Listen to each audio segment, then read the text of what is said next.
성경은 이 16절을 왜냐하면이라고 하는 부사로 시작을 합니다. 15절에서 이 세상 만물보다 먼저 계신 분에 대한 이유를 밝히려고 하는데요.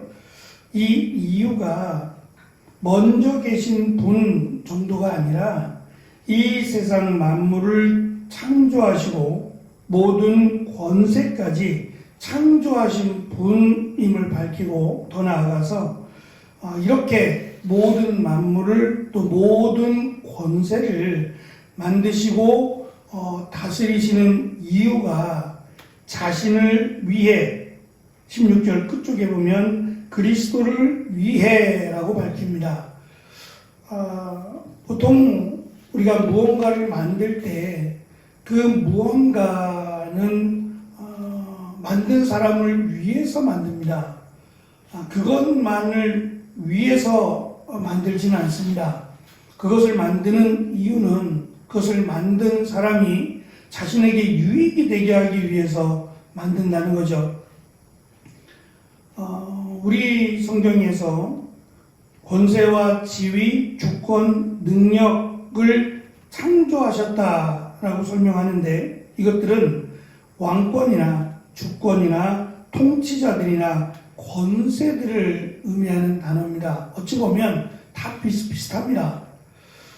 비슷비슷한 단어들을 이렇게 풀어서 네 가지로 설명하고 있는 이유는 그 권세와 능력이나 힘과 권세가 크든지 또는 작든지 간에 그것들 모두가 그리스도로 말미암았고 그리스도를 위해서 창조되었다라는 것을 밝힘으로 골로새 성도들이 딱 이거다라고 말할 수는 없지만 로마로부터 지금 당시를 다스렸던 로마의 권세나 그 권력에 의해서 예를 들면 로마가 섬기는 신들이 있는데 그 신들을 믿거나 또는 황제를 숭배하지 않으면 많은 어려움을 당해야 했어요.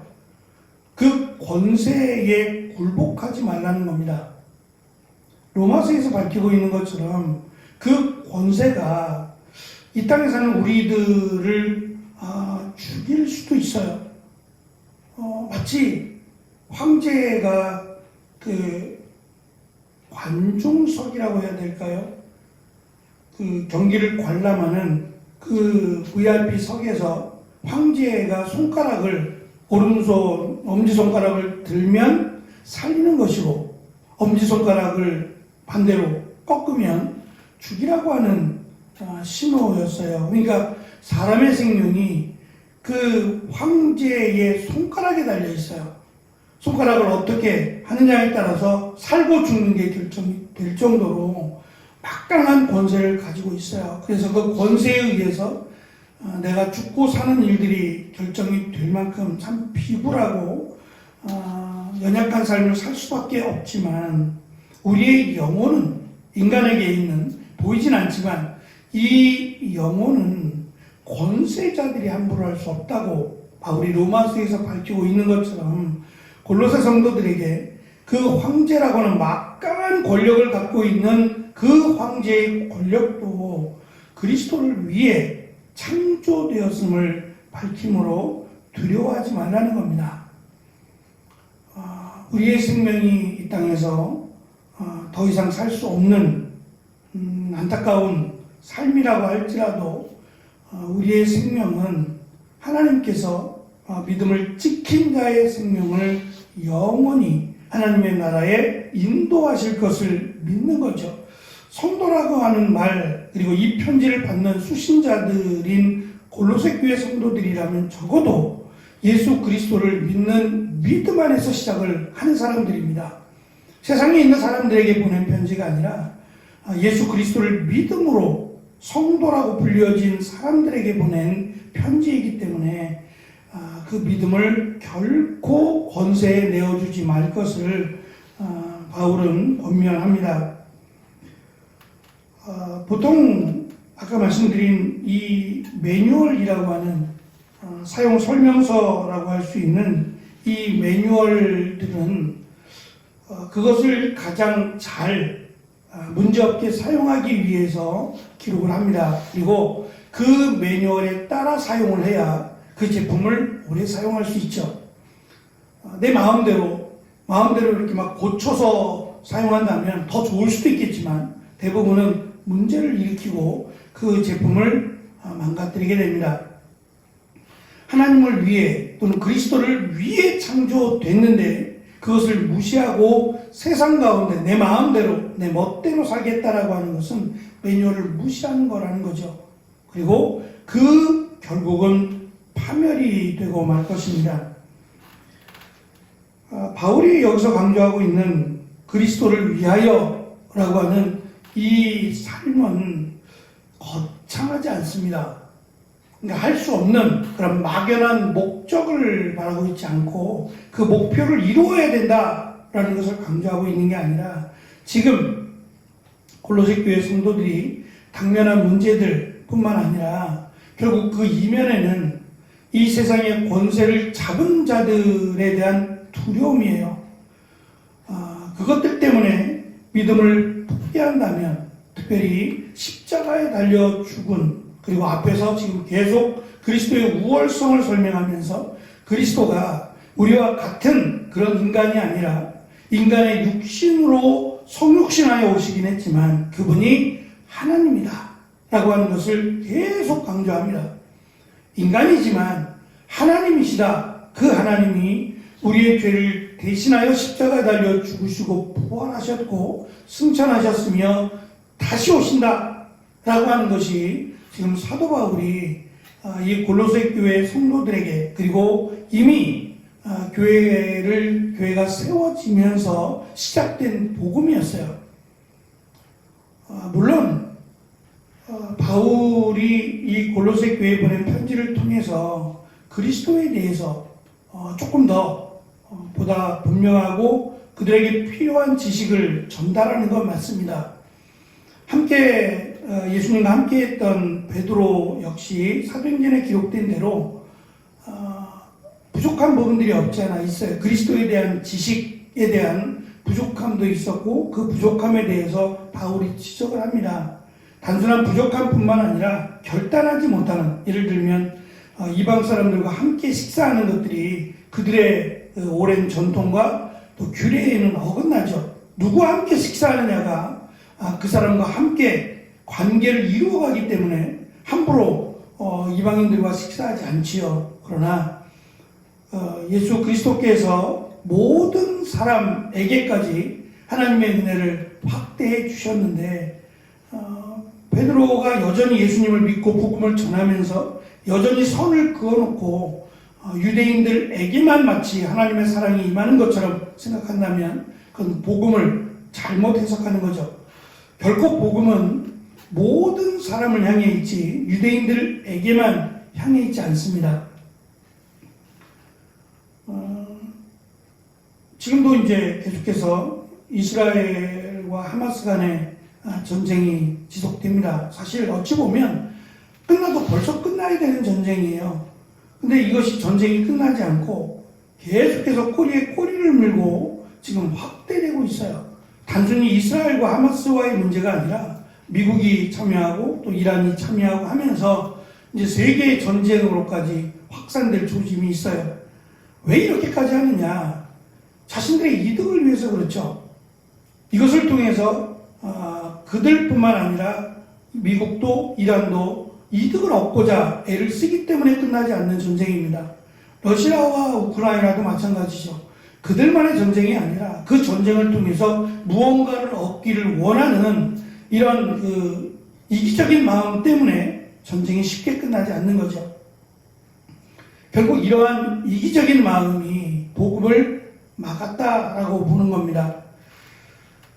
바울이 그리스도의 우월하심에 대해서 이렇게 강조하고 설명하는 이유는 이제 앞으로 구체적으로 등장하게 될 거짓 교사들의 가르침 때문이기도 하지만 그 가르침 이면에는 예수 그리스도를 믿으면서 이 복음을 믿으면서 손해보고 싶지 않은 거예요.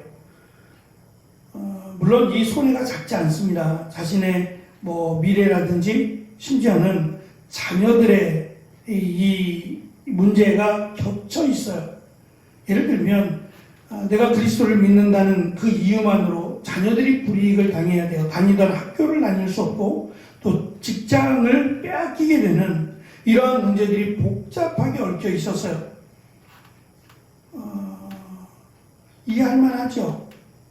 예수 그리스도를 믿음으로 나만 고통을 당한다면 견디어내겠는데 나만이 아니라 나와 관련된 모든 사람들, 가족들, 친척들까지 다 어려움을 당해야 한다면 결코 쉬운 문제는 아닐 겁니다. 하지만 예수 그리스도를 믿음으로 그분이 창조자이심을 믿음으로 주저하지 말라고 하는 것이 바울의 주장이에요. 어찌 보면 참 쉽지 않은 내용 같아요.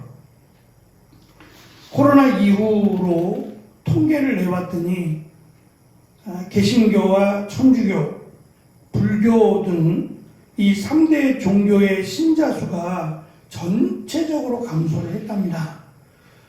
기독교뿐만이 아니라 천주교도 그리고 불교도 신자의 수가 현격하게 줄었다라고 하는 통계가 나왔어요.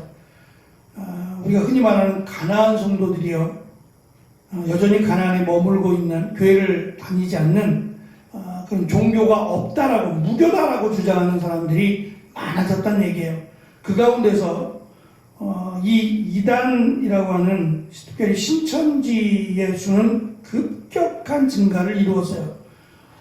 그래서 왜 이런 현상이 일어났느냐라고 연구를 했더니 먼저는 교회에 대한 교회를 오래도록 다니신 분들에 대한 말씀의 결핍, 맨날 똑같은 이야기만 하고 말씀을 알고 싶은데 라고 하는 것에 대한 충족을 해주지 못하는 것으로 인해서, 그리고 세상과 다를 바 없는 교회의 세속화로 인해서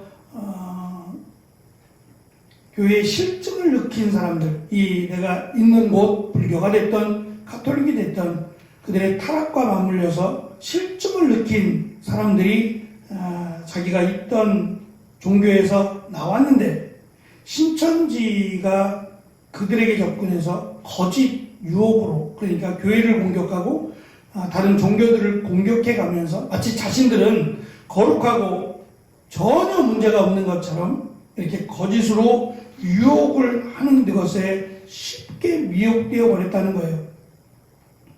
그럼 어떻게 해야 되느냐? 이 통계에 대해서 어떻게 우리는 대처를 해야 되느냐? 신천지를 욕하고만 있을 것이 아니라 이 문제에 대한 보완이나 대책이 필요하다는 거죠.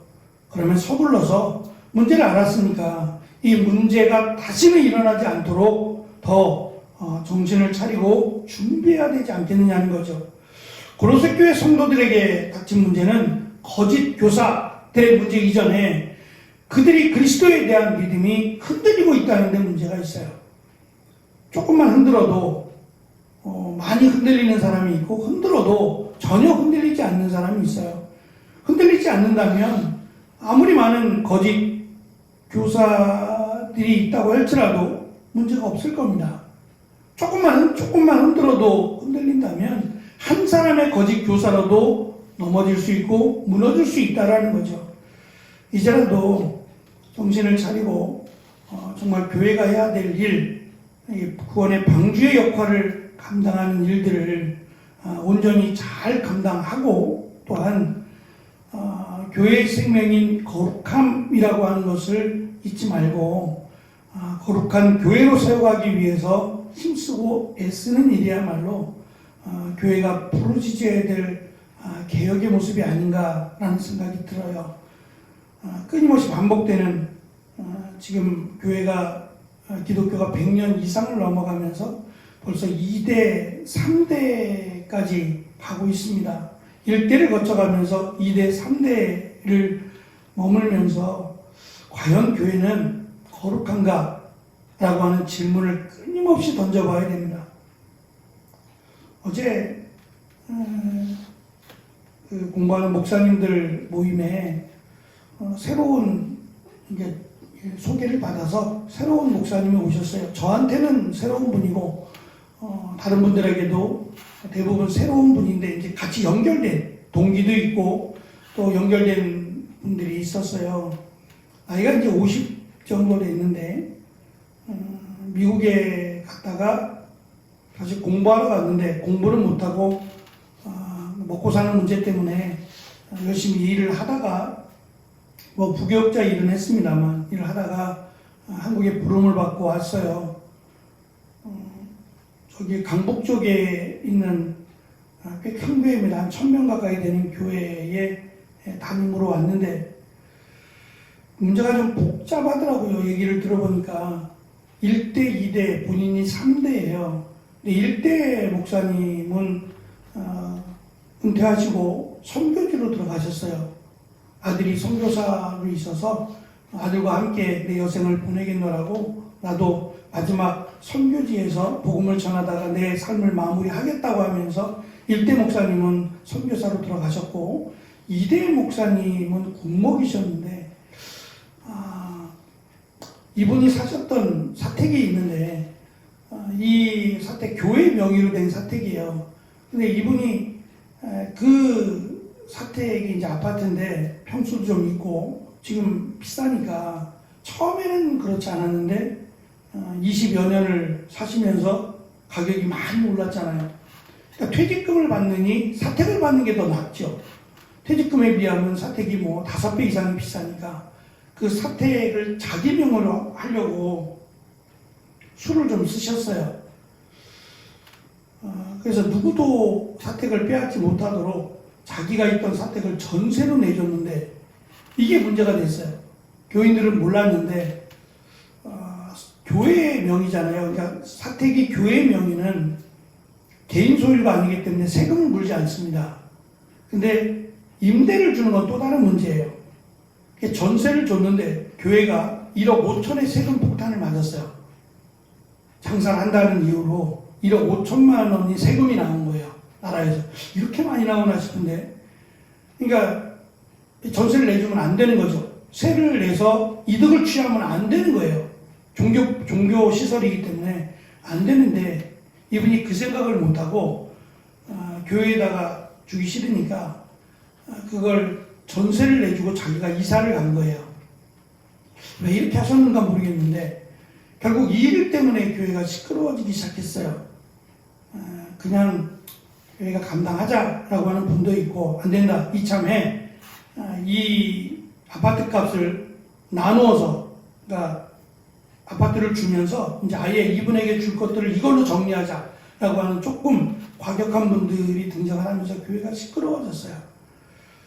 그렇게 막 치고받고 하는 사이에 후임 문제가 생겼고 서로 이제 원하는 분들이 다 결렬이 됐어요. 이분도 안 돼, 이분도 안 돼. 이분이 싫어서가 아니라 서로가 이제 싸우면서 그리고 중간에 있던 이분이 부교육자로 사역을 했는데 성품이 참 착해요. 얘기 들어보면 어제도 만나봤는데 잠깐 봤는데도 참 착하고 모나지 않는 그럼 이분으로 해 라고 서로 결정을 하면서 이분이 오게 됐대요. 얼마나 힘들겠냐라는 생각이 들었어요. 본인도 고민하고 힘들겠냐라고 생각하면서 이분이 내린 3대 목사님이죠. 이 목사님이 내린 결정은 365일 그러니까 매일 저녁 기도회를 하자고 이분이 결정을 내려서 지금 매일 온 지 지금 한 8개월 됐는데 와서부터 매일 저녁 기도회를 뭐 수요일 금요일 예배가 있으니까 월, 화, 목 저녁 기도회를 지금 하고 있는 겁니다. 얘기를 들으면서 목사님 잘했어요. 잘 결정했어요. 그렇게 하는 게 더 훨씬 더 지혜롭고 거룩한 방법인 것 같다라고 이야기를 하면서 내심 마음으로는 참 안타까웠어요. 결국 이렇게 해서 상처받는 것은 교회고 성도들이잖아요.